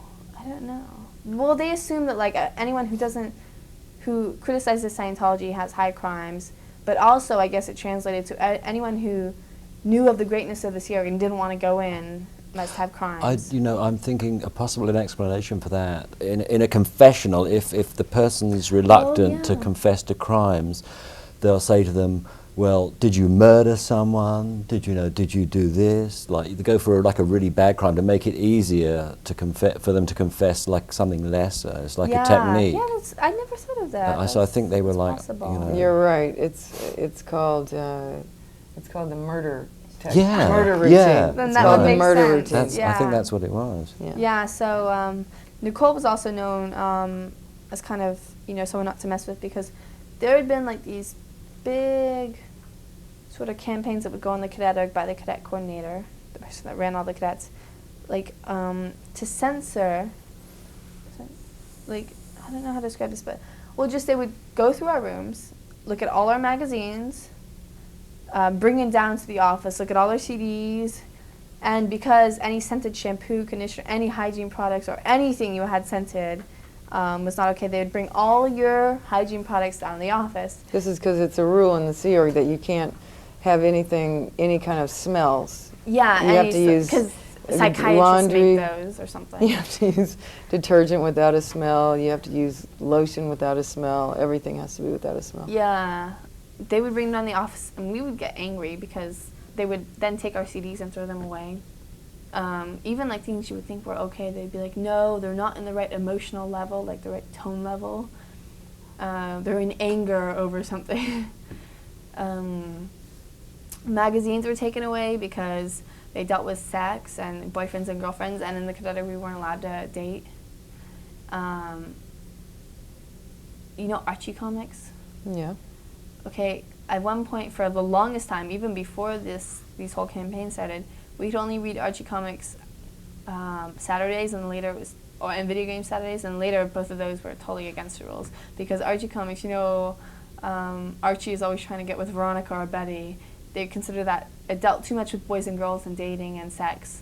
So You were 14 and you couldn't read an Archie comic? no, that started way like when I first came to the Cadet. That was already a rule, like when I was 9.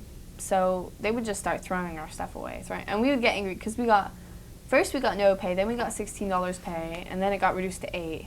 I was getting a little bit more because I had higher school certificates, so I was getting $12. I really had to plan with my allowance, like, okay, if I have the day off, I'm going to go to the movies, that's a $3 ticket, and I might have enough to buy one candy bar, and then I have to spend like $6 to do my laundry, and then I'll save like $1.50 to spend on snacks throughout the week. Like that was normally where I spent my pay. But anyway, so during all this, I'm trying to get out with my dad. Can I just butt in and I would like to just explain the trip to Hawaii, because at this point my other daughter she'd been in the Sea Org, and then she'd gotten pregnant, she'd gotten out, and as you know, even though she had a beautiful baby, as far as I was concerned, her life had been screwed up. She was, you know, she had a huge complex about the fact that she'd had no education, hadn't graduated high school, and you know, I was just, the more she told me about her experiences in the Sea Org, the more disgusted I was, sort of coming out of my shell, the more disgusted I was, and I was just becoming more and more determined that Zoe would not go in the Sea Org at any cost. And you know, so plus I also had the thought of, well, I'm not going to let a daughter of mine who's like 14 at this stage go into the Sea Org, and then, you know, if she becomes pregnant by accident or whatever, you know, she's going to be thrown out with like another $90,000 freeloader bill. I'm just not going to have this done to my daughter. You know, so Astra and I hadn't seen her for a year, so Astra and I schemed, like, how can we get her out? How can we get her out? You know, we're walking a fine line. If we talk to her and present data to her and criticize the church, we're gonna lose her. So then we came up with the idea of, let's have this great vacation in Hawaii, and we thought that if we said, like, we've already gone and paid for the airfare, paid for the vacation, it's only for 10 days, I haven't seen her for a year, you know, we thought she'll get permission to come. Mm-hmm. And so and then while she's in Hawaii, you know, she'll have fun, she'll relax, she'll spend time with her family, she'll see a whole other side of life, and it would just, you know, maybe unstabilize her, maybe, you know, and anyway, we went to Hawaii, she had a great time, but I just couldn't quite get through to her. You know, whenever I tried to criticize Scientology or say what could happen in the Sea Org, she'd like withdraw. And eventually we came back, we finished our time in Hawaii, and we were back on the mainland, and like I was getting, you know, then her mother started to call to say, Zoe, you have to come back now, you have to come back now, and I was getting desperate. So like one night, I remember, we just like, do you remember that night? I just threw everything at you, I kind of lost it, and You weren't even that honest, you weren't even like, Scientology's so horrible, you were just like, the Sea Org's horrible. Yeah, I was saying, Zoe, are you really sure you want to go in the Sea Org? Like, look what happened to your sister. And I got angry.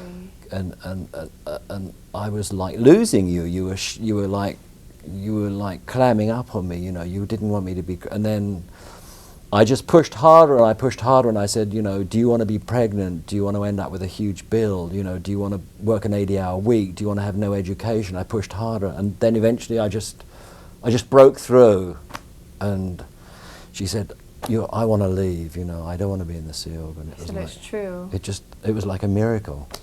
But I still went back. Dad was like, no, And then, don't go back on the then I plane, said, don't go okay, back on the Zoe, plane." you I still don't went have to back. go back. You don't have to go back. Please don't go back. And then her mother was calling her and guilt tripping her, and I just couldn't. She said, I have to go back. I want to go back and handle it. I want to go back and leave properly. I love my mother. I don't want to leave on bad terms. I love my grandmother. I don't want to leave on bad terms. She was completely conflicted. And I said, Zoe, just stay in LA and we can handle them by phone. And the more I pushed, the more resolve she had to go back and handle it properly. But I know the SEAL, I know how it works. I knew that they'll just, run around in circles. And we drove her to the airport, and all the time we were, Zoe, don't go back. Zoe, don't. And all the way up to the return gate at the airport, we were saying, you don't have to do this. Stay, we can handle it. But, but I couldn't just force you we couldn't just hold you, because... Yeah. Well, anyway, so when we I went back, I wanted to she leave. went back, Yeah. So then I went back and I kept trying to handle it, and I got given this program to do. But every time I finished something, a new step was added to the program, a new Scientology doctrine to study. When you went back, you told them that you wanted to leave the Sea Org? Oh, well, actually, they had already gotten me all lined up. Nicole warned me when I got back. She said, you know what? They are totally going to try to recruit you right now because a bunch of the cadets had just gone in the Sea Org and they really wanted me for a certain job. And I said, okay, thanks for warning me.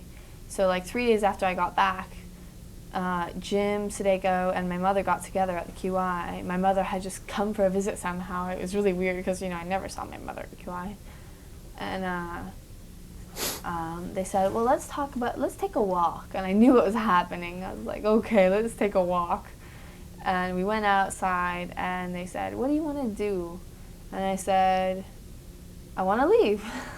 I said the same thing I said, the first thing I said years before. I said, I want to go to college and I want to go live with Dad.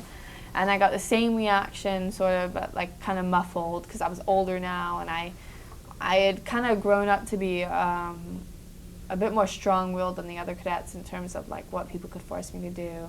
Yeah, then I got put on this program, and my mom was all disappointed in me, and I cried about that, but it was like, you know what, I have to get over it, because I was starting to realize at that point that my mother would never approve of me doing anything different than the Sea Org. Even if I was a Scientologist and going up the path of spiritual enlightenment, and buying courses regularly, she would never approve of what I was doing or what I wanted to do. So this was 98. 98, yeah. I got put on this program, and I was treated as a horrible person. Everyone didn't really like me anymore. My friends kept trying to persuade me that I should go in the Sea Org, and that I was just, putting myself through misery I wasn't doing the smart thing, because I was leading such a bad life now. People just didn't like me anymore, and I'd known 1,000+ people here in Clearwater that were Sea Org members, and suddenly when people found out about me leaving or me wanting to leave, they kind of frowned at me, and they didn't want to talk to me anymore. And I didn't really get pay anymore. I got a little bit of pay because I still worked.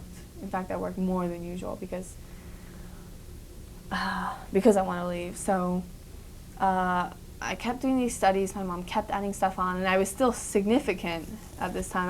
I still believed in Scientology, and I still felt that I should never ruin my Scientology studies by, going past a word I didn't understand. So I was still significant. So that went on more than a year. And no one wanted me to be with other people because I might infect them with my new ideas of freedom. My stuff was just brought one day in a laundry basket and a cardboard box, all my belongings, and just said, here's your stuff, you're moving in with your mom now. And I was really upset about that, because it was kind of like all the stuff I owned, everyone else handled and just shoved into a laundry basket and just brought into where I worked and said, here, you don't live here anymore, even though I'd been living at the QI then for 5 years. So I just lived with my mom. I slept on the floor right next to her bed, or her small bedroom, which she shared already with an elderly lady. I slept on the floor crammed in between a table and her bed. I started calling my father and my sister, like, quite often. And it got to where I was calling them almost every single day, and I was getting really frustrated because, I mean, I just kept going over to, like, same parts of the student hat over and over, and I was never going to leave. I started giving up on it because after they put me on the student hat again, everything seemed, you know, anything else seemed better. Anything and everything else seemed better than the student hat. So I was seriously thinking of just joining the Sea Org and giving up. So you wouldn't have to do the student hat anymore? Yeah, I would complain to my mom. I wasn't getting through it, and I was getting really frustrated. And my dad and my sister were like, come on, you need to get through it. You're missing school time. And they would always be supportive of me. And I would be calling them in secret. I would do it from the One Stop Shop, which is a Scientologist's own shop, but I would do it in the corner on the payphone, and I would try to keep everything quiet because we were a little critical of the Sea Org then in our phone conversations. But when I would also go to the public library and call, I would walk there late at night, which I wasn't allowed to do. You're not allowed to walk anywhere. You have to go on buses to everywhere. And so finally, Astra, one day she's like, do you want Dad to just like come pick you up? You know, like you could just get out of there. You wouldn't have to talk to anyone, but you could just come back. And she said, it seems like you're never going to get done. And I was like, wow, Ashley, you're talking of blowing. Like, because blowing is like you just leave without permission, and that's a really bad offense. But it seems so great to me. Like, I was like, oh my God, and I could leave and just leave because you never think of that possibility, or at least I never thought of that possibility. I never thought of it. Until she said it that day? Yeah, I never thought of just leaving. I never thought I would actually do it. I'm not even sure I actually even had the thought, like, what if I just left? I never even had that. I was just like, wow. And then I was like, yeah. It was kind of like, yeah, okay. And then, so then we kind of worked out a plan of like, would I just fly to LA? Because I had a return ticket from when I went back from Hawaii. I said to my dad, I said, I know it's going to cost extra money, but it will give me extra motivation if you just buy me a return ticket. Make this a round trip, me going back to Florida, and then make it a round trip, and I would have the ticket with me. And normally they would have tried to take it away and take my ID away, but I hid the ticket. And I always kept it in my backpack, which I had on me every single day. So we were trying to decide what I should do. Like, should Dad come pick me up, or should I just fly out there? Back there on my return ticket. And I was so scared. What I was doing was so forbidden that I felt I wouldn't have enough courage, and it would seem so weird because, you know, when even going in a car is like a treat to you, catching a taxi is like seems impossible. You're like, I get a taxi? What about the guy? Won't he be weird? Do I just give him the money at the end? So it was just too much. Yeah, it was kind of too much. It was overwhelming. So we arranged a plan for Dad to come out here and pick me up really quickly. Like, it would be like a 24-hour round trip. And I had to make sure everything was perfect. Like, I had to fix every little detail. So finally, my dad did fly out here. He spent one night really quick in a hotel, came early in the morning. I came to meet him. I had like all my stuff. I had started putting it in a cardboard boxes, like storing it in a cardboard box in the workplace. And I like packed up some backpacks really tightly, and I felt really guilty. I felt so guilty. Like the night before when I said goodnight to my grandma, and I knew it was like the last time I'd see her. She's rather old. And I was just like, you know, okay, I can't do anything about this. I'm just going to have to say goodbye. So then in the morning, I felt so bad. I felt like, because I was leaving some of my stuff behind because I couldn't pack it all in. And I was like, I felt so guilty towards my mother. I was like, I'm going to leave my poor mother to clean out the rest of my stuff, even like that. So then I finally got to my dad, and we just flew off. And even then, in the middle of that, even though I didn't really like Scientology anymore, even though I wouldn't admit it to myself, I still wanted to go back. In some ways, I still felt like I could just go back right now. Even then, it was still a conflict for me. So, you didn't know what you were going into, really, did you? No, I didn't. I wasn't even sure I could like go to public school because public school. I wasn't even sure that I would be able to exist within the system. I would be able to do well. So then I got on the plane with my dad, and I left.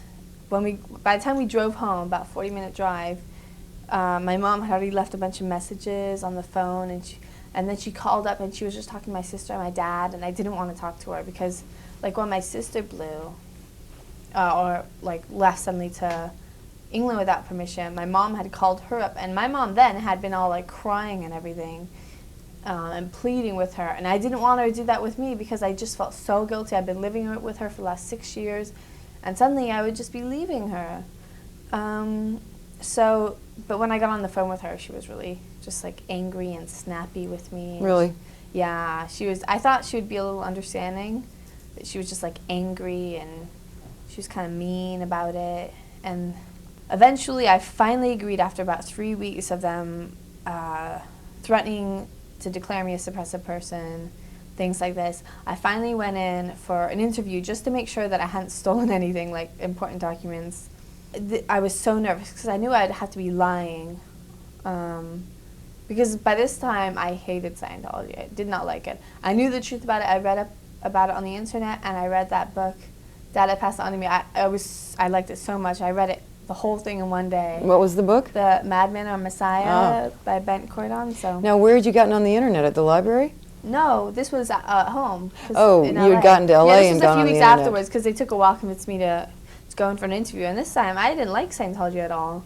So I was worried that, they would find out in the e-meter because I was still scared of the e-meter. I still had so many normal Scientologist fears. Like that morning that I was supposed to go, and I still went to school that morning, but I felt so sick to my stomach. I had to go to the nurse's office, and I started crying, and I just kind of went through a nervous breakdown that day. But I went and I did it anyway. And I did all sorts of tricks, because I still felt that they could read what I was thinking from this. So I would wiggle my big toe so that the electrical thing would go wrong, and they couldn't tell.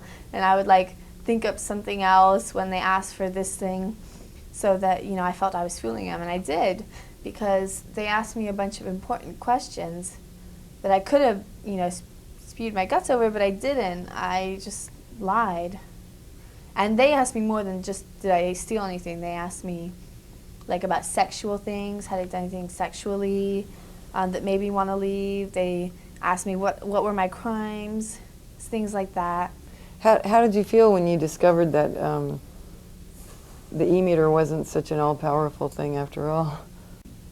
Because I've never gone back to an e-meter, I still kind of do have a fear of them. I think I'll always have kind of some Scientologist fears in some ways. I feel like it'll be so hard for me to completely shake Scientology out of my mind. So how long have you been out? Late February 2000. So almost exactly a year ago. Yeah, but I haven't been out of Scientology for more than 10 months because it took me a while, reading and internet. Well, how are you doing in the last 10 months now that you're out? Good. I go to Birmingham High School. I kind of lead a regular teenage life. Is it fun? Yeah. And I like school, which is all the other students in my class are like, "What's wrong with you, straight A student?" And I'm like, "Okay, if you had known." You have no idea. Yeah, exactly. And I always liked books, so I'm a year behind in school. What grade are you in? I'm a sophomore. I'm grade 10. I miss so many subjects. I never studied history really, or geography or anything like that. Only basic subjects in Scientology. I missed time in New York, so it was just a lot of time. And so I said, start me as a freshman, and put me in the easiest math class because they didn't really believe in teaching algebra. They thought it's so unimportant, you'll never need it. In Scientology they didn't? Yeah, in the Sea Org. So yeah, I was in the really easy classes of everything. But I got all A's. I only had the last 10 weeks of the year, but I managed to get all A's, and I learned how to type in 10 weeks. It was amazing to me. And I rose to the top of my English class, my math class, my history class, because I just liked it so much. So and then we went on another vacation, Oregon and stuff in the summer, and I was another vacation, It was a year or two after Hawaii, and I was wow. Did you have a good time? Yeah, it was fun. And then I'm back in school now, and I don't know. In some ways, I feel it's ruined my life, and in some ways, I mean, I know I have to work through this, but I feel like inadequate in some ways because people around me seem so normal, and I had to work through so much Scientology habits, like holding in and not wanting to go in front of the group because you have to speak so perfectly and robotically that I felt like if I made a oral presentation, people would be like, God, who's she? And so I've worked through a lot of that though, and then the other side of it is I feel so lucky because I went through all that, and other people don't appreciate what they have now, and I'm like, school, a bed. I was like, wow, look at this huge bed, and I have my own big bedroom to myself, and I can eat whatever I want, and like I have an allowance, a regular allowance every week that I don't have to beg for. I'm just like, Dad, can I have my allowance? And so my life's just, I don't know, I feel blessed, and I feel like I went through a lot that I shouldn't have. I don't feel that the Church of Scientology treated me fairly or right, and I feel that they put me through a lot of stuff that I never should have been put through. But I feel like I came out of it okay.